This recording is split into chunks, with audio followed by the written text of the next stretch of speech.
Good morning students. I hope आप सभी ठीक होंगे अपने घर में। स्टूडेंट्स, हम आपको कल पढ़ा रहे थे वेदांत का जो चैप्टर हमारा इनकम्प्लीट चल रहा था, भारतीय गायिकाओं में बेजोड़ लता मंगेशकर, जिसको मैंने कल आपको बहुत अच्छे से समझाया था और आपका सिलेबस भी समझाया था कि आपके यूटी1 में क्या सिलेबस आ रहा है।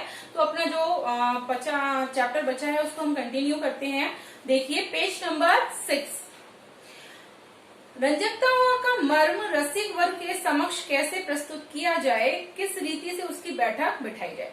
जो लेखक हैं वो हमें ये बता रहे थे कि अगर शास्त्रीय संगीत में स्वर, तय, लाभ और थोड़ी सी चंचलता, रंजकता ये सारी चीजें नहीं होंगी तो कहीं ना कहीं वो भी हमें सुनने में बहुत ज्यादा बेकार लगेगा, अर्थात बोर महसूस होगा। इसलिए जरूर है कि उसमें ये सारी चीजें होना जरूरी है। आगे लेखक हमें कह रहे हैं कि उसकी जो बैठक बिठाई जाए और श्रोताओं से कैसे सुसम्मान साधा जाए, इसमें समाविष्ट होना चाहिए। अर्थात जब हम शास्त्रीय संगीत की बैठकें करते हैं तो हम श्रोताओं से किस तरह से संपर्क करें, किस तरह से उनको संवाद करें, उनसे किस तरह से हम बातें करें, ये सारी चीजें होना बहुत जरूरी है। नहीं तो श्रोता कहीं ना कहीं क्या हो जाएंगे, बोर हो जाएंगे, परेशान हो जाएंगे। किसी मनुष्य का अस्थि पंजर और एक प्रतिभाशाली कलाकार द्वारा उसी मनुष्य का तेल चित्र, इन दोनों में जो अंतर होगा वही गायन के शास्त्रीय ज्ञान और उसकी स्वरों द्वारा की गई सुसंगत अभिव्यक्ति में होगा। देखिए, तेलीय का मतलब होता है जिस चित्र में तेलीय रंगों का प्रयोग किया जाता है। देखिए, कहने का तात्पर्य यह है कि अगर कोई प्रतिभाशाली कलाकार है, अगर वो किसी व्यक्ति का चित्र बनाता है और उसमें जो ऑयल कलर प्रस्तुत करता है, उससे उसकी जो कलाकृति है जो उभर कर आएगी वो बहुत ज्यादा सुंदर लगेगी।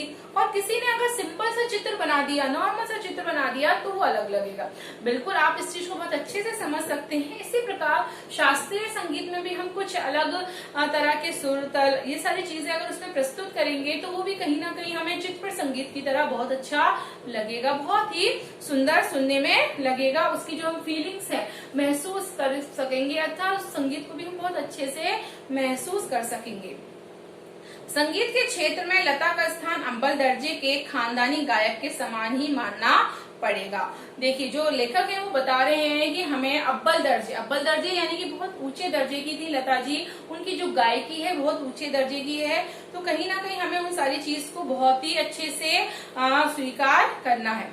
क्या लता 3 घंटों की महफिल जमा सकती हैं? ऐसा संशय व्यक्त करने वालों से मुझे भी एक प्रश्न पूछना है। लेखक हमें बता रहे हैं क्या लता जी भी, जैसे कि जो शास्त्रीय संगीत वाले जो लोग होते हैं, संगीतकार होते हैं, वो पूरे 3-3.5 घंटे की महफिल को हमें बताते हैं। इसी प्रकार क्या लता जी भी 3-3.5 घंटे की महफिल में काम कर सकती है, अर्थात सिंगिंग कर सकती है?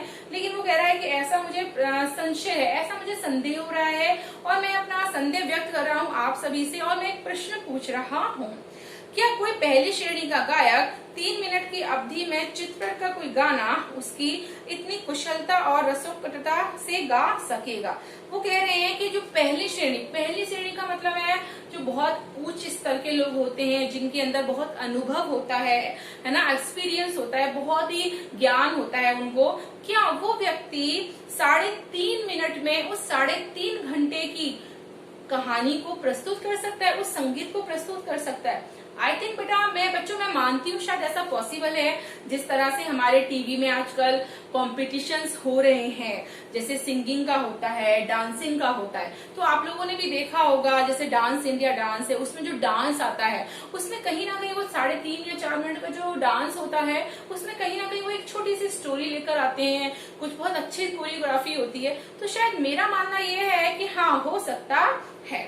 आगे वो कहते हैं, देखिए लेखक क्या कहते हैं कि क्या कुशलता से उस गाने को गा सकते हैं? क्या उसके अंदर रस यानी जिससे हमें आनंद की प्राप्ति होती है? आप सभी जानते हो रस किसे कहते हैं कि जिससे सुनने से, भाव को पढ़ने से, काव्य के हमें जो आनंद की प्राप्ति होती है वो रस है। तो क्या हम उसे रस प्राप्त हो सकता है, अर्थात हमें क्या आनंद प्राप्त हो सकता है? आगे वो कह रहे हैं उस आनंद से वो गा सकेगा? लेखक कह रहे हैं नहीं, यही उस प्रश्न का उत्तर उन्हें देना पड़ेगा। वो कह रहे हैं लेकिन उनको इस प्रश्न का उत्तर तो देना पड़ेगा। आगे वो कह रहे हैं खानदानी गवैयों का ऐसा भी दावा है कि चित्पर संगीत के कारण लोगों की अभिरुचि बिगड़ गई है। जो खानदानी लोग होते हैं, काफी अच्छे लोग होते हैं जो खानदानी पेशे से शास्त्रीय संगीत वाले होते हैं, उनका ऐसा मानना है कि जो चित्रपट संगीत है वो चित्रपट संगीत से कहीं ना कहीं उनके जो बच्चे हैं, आस पड़ोस का जो हमारा समाज है, वो कहीं ना कहीं चित्रपट संगीत को सुनकर बिगड़ गया है। अर्थात उनकी जो अभिरुचि है, इंटरेस्ट है, वो कहीं और दूसरी तरफ जा रहा है। क्योंकि कई बार क्या होता है, जो हमारे चित्रपट संगीत के जो सॉन्ग गाने होते हैं उसमें काफी भद्दापन भी होते हैं, कुछ शब्द और बहुत ही शर्मनाक शब्द भी होते हैं। चित्रपट संगीत ने लोगों के कान बिगाड़ दिए हैं, ऐसा आरोप लगाया जाता है, पर मैं समझता हूँ कि चित्रपट संगीत ने लोगों के कान खराब नहीं किए हैं, उल्टे सुधार दिए हैं। ये विचार पहले ही व्यक्त किए हैं और उनकी पुनरुक्ति नहीं करूंगा। जो लेखक है वो ये समझाने की कोशिश कर रहा है, वो बता रहा है कि सबकी अपनी अपनी मेंटेलिटी होती है, सबका अपना अपना सोचना होता है। कुछ लोग सोचते हैं कि चित्रपट संगीत से कान बिगाड़ दिए। कान बिगाड़ने का मतलब आपके कान खराब करना नहीं, मतलब लोगों को बिगाड़ दिया है, उनकी विचारधारा को बिगाड़ दिया है, उनकी सोच को बिगाड़ दिया है। लेकिन लेखक कहता है मैं ऐसा नहीं मानता हूँ, ऐसा गलत है, क्योंकि बल्कि उन चित्रपट संगीत को सुन के कहीं ना कहीं हमारे अंदर सुधार आ गया है। आजकल की जो युवा पीढ़ी है और जो जनरेशन है, बच्चे कहीं ना कहीं उन गानों को गाते हैं, गुनगुनाते हैं, तो उनके अंदर की एक क्वालिटी बाहर निकल के आती है। और आज के समय में पहले के लोग मानते थे ये डांस गाना वाने में कैरियर नहीं बनता, लेकिन आज लोग इस चीजों में बहुत ज्यादा कैरियर बना रहे हैं अपना, डांसिंग में, सिंगिंग में। तो मैं मानती हूँ, शायद मेरा मानना भी है कि ये अपने ऊपर डिपेंड करता है कि हमारी खुद की सोच कैसी है, हम सामने वाले की जो बात है या कोई भी चीज है या उसको हम किस तरह से प्रस्तुत कर रहे हैं, किस तरह से रिएक्ट कर रहे हैं। तो कहीं ना कहीं हमें कुछ ना कुछ अच्छा सीखने को मिल रहा है। सच बात तो यह है कि हमारे शास्त्रीय गायक बड़ी आत्मसंतुष्ट वृत्ति के हैं। संगीत के क्षेत्र में उन्होंने अपनी हुक्मशाही स्थापित कर रखी है। जो हमारे शास्त्रीय संगीत के लोग हैं, गायक हैं, उन्होंने अपनी आत्मसंतुष्टि की वृत्ति, अर्थात अगर उनको आत्मसंतुष्टि नहीं हो रही है, वो उस गाने से अगर सेटिस्फाई नहीं है, तो उनको ऐसा लगता है कि शायद अगर हम नहीं हैं तो सामने वाला व्यक्ति भी सेटिस्फाई नहीं है। आगे वो कह रहे हैं, उन्होंने संगीत के क्षेत्र में अपनी हुकूमत यानी अपना सिक्का जमा रखा है। वो सोचते हैं कि हम कोई भी काम करें तो हम अपने हिसाब से करें, हमारी चले, दूसरे सामने वाले व्यक्ति की कुछ ना चले, अर्थात अपनी हुकूमत चलाना। शास्त्र शुद्धता के कर्म कांड को उन्होंने आवश्यकता से अधिक महत्व दे रखा है, मगर चित्रपट संगीत द्वारा लोगों की अभिजात्य संगीत से जान पहचान होने लगी है। जो शास्त्र की शुद्धता है, शुद्धता यानी प्योर, एकदम प्योर पन, उन सारी चीजों को उन्होंने आवश्यकता से अधिक महत्व दे दिया। कई बार ऐसा होता है हम किसी चीज को जरूरत से ज्यादा महत्व दे देते हैं, भले वो डिजर्व करती हो चीज या नहीं करती हो। लेकिन आजकल के जो लोग हैं उनको चित्रपट संगीत बहुत ज्यादा पसंद आने लगा है, धीरे धीरे उनकी उससे जान पहचान होने लगी। ये उस समय की बात है, आज की बात नहीं है। आजकल तो आप सभी जानते हो संगीत क्या होता है, म्यूजिक क्या होता है। ये लेखक बता रहा है उस समय की बात है। आगे वो कह रहे हैं कि उनकी चिकित्सक और चौकस वृत्ति अब बढ़ती जा रही है। केवल शास्त्रोक्त और नीरस गाना उन्हें नहीं चाहिए, उन्हें तो सुरीला और भावपूर्ण गाना चाहिए। देखिए, सबकी जो चॉइस है वो चेंज हो जा रही है। उस समय की बात बता रहा है लेखक कि चॉइस चेंज होती जा रही है। बोरस, नीरस, इस तरह के उन्हें संगीत नहीं पसंद, बल्कि उनको संगीत पसंद है एकदम चुलबुला सा, चंचलता हो, जिसमें थोड़ी सी मादकता हो, सुरीला हो, भावपूर्ण, जो हमारे हृदय को एकदम टच कर जाए। हम उस गाने को सुने तो कहीं ना कहीं बड़ा आनंद आ जाए और अच्छा लगे कि हाँ ये गाना बहुत अच्छा है। तो इस तरह के लोगों की चॉइस बढ़ती जा रही है, कहीं ना कहीं उनका जो दृष्टिकोण है वो परिवर्तनशील होता जा रहा है। और ये क्रांति चित्रपट संगीत में ही लाया है। और जो ये क्रांति आई है, अर्थात लोगों की जो सोच बदली है, धारणाएं बदली हैं, ये सारी क्रांति कौन लाया है? चित्रपट संगीत ही लाया है। चित्रपट संगीत की लचकदारी उसका एक और सामर्थ्य है, ऐसा मुझे लगता है। चित्रपट संगीत में हम लचकदारी को जो डाल देते हैं, अर्थात गाने को किस तरह से मोड़ तड़ोड़ के हम पेश कर सकते हैं, कहीं ना कहीं वो उसका एक समर्थ है, उसकी शक्ति है कहीं ना कहीं उस चित्रपट संगीत की। ऐसा मुझे लगता है कि उस संगीत की मान्यताएं, मर्यादाएं, झंझटें सब कुछ निराली हैं। लेखक कह रहा है कि ऐसा मुझे लगता है कि उसकी सारी जो चीज है कहीं ना कहीं बहुत अलग हैं, और उसकी जो मान्यता है, मर्यादा है, झंझट है, वो सब कुछ अलग है, निराली है, बिल्कुल निरालापन है। चित्रपट संगीत का तंत्र ही अलग है, लेकिन चित्रपट जो संगीत है वो कहीं ना कहीं हमारा बहुत ही अलग तरीके से है। यहाँ नर्म निर्मित की बहुत गुंजाइश है, अर्थात जो चित्रपट संगीत है उसमें रोज नए नए आविष्कार होते रहते हैं, नए नए निर्माण होते रहते हैं। जैसे कि आप जानते हो आजकल जो हमारा म्यूजिक है, पुराने गानों को रिमिक्स बना के प्रस्तुत किया जा रहा है, तो वो एक क्या, एक न्यू चीज है, आपका नया आविष्कार है, नयापन है। जैसा शास्त्रीय रागदारी का चित्रपट संगीत दिग्दर्शकों ने उपयोग किया, उसी प्रकार राजस्थानी, पंजाबी, बंगाली देश के लोकगीतों के भंडार को भी उन्होंने खूब लूटा है। लेखक हमें बता रहा है जिस प्रकार संगीत, चित्रपट संगीत और शास्त्रीय संगीत प्रसिद्ध हुआ है, उसी प्रकार राजस्थान का, पंजाबी, बंगाली जो भी हमारे प्रदेश हैं, उन सारे लोकगीतों के भंडारों को उन्होंने खूब लूटा है। किसने? संगीतकारों ने लूटा, इन द सेंस उनको काफी अच्छे से प्रेजेंट किया है, गाया है, उनको अच्छे से फील करके हमें सबको सुनाया है। ये हमारे ध्यान में रहना चाहिए, ये सारी बात हमें ध्यान रखनी चाहिए कि कलाकारों ने ना ही चित्रपट शास्त्रीय बल्कि प्रदेशों के जो हमारे राजस्थानी, पंजाबी, उनके गानों को भी कहीं ना कहीं प्रस्तुत किया है। धूप का क्या कौतुक करने वाले पंजाबी लोकगीत, रूक्ष और निर्जल राजस्थान में पर्यजन यानी कि बादल की याद दिलाने वाले गीत, पहाड़ों की घाटियों, देखिए पंजाब के जो लोकगीत होते हैं आप लोगों को पता ही है कितने अच्छे होते हैं, गिद्दा वगैरह। इसी प्रकार जो निर्जल राजस्थान में आपको पता है पानी की काफी समस्या होती है, बारिश भी बहुत कम होती है, उस वजह से पर्यटन यानी कि बादल तुम कब आओगे, तुम बादल कब बारिश करोगे, कब जल बरसेगा, बारिश। इस तरह के जो गीत है उन्होंने काफी गीतों को अच्छे से गाया है। और जो बहुत सारी ऐसी पहाड़ियां हैं, घाटियां हैं, उनके ऊपर जो गीतों को उन्होंने प्रस्तुत किया है, यानी कि उन घाटियों, पहाड़ियों की हमें याद आती है।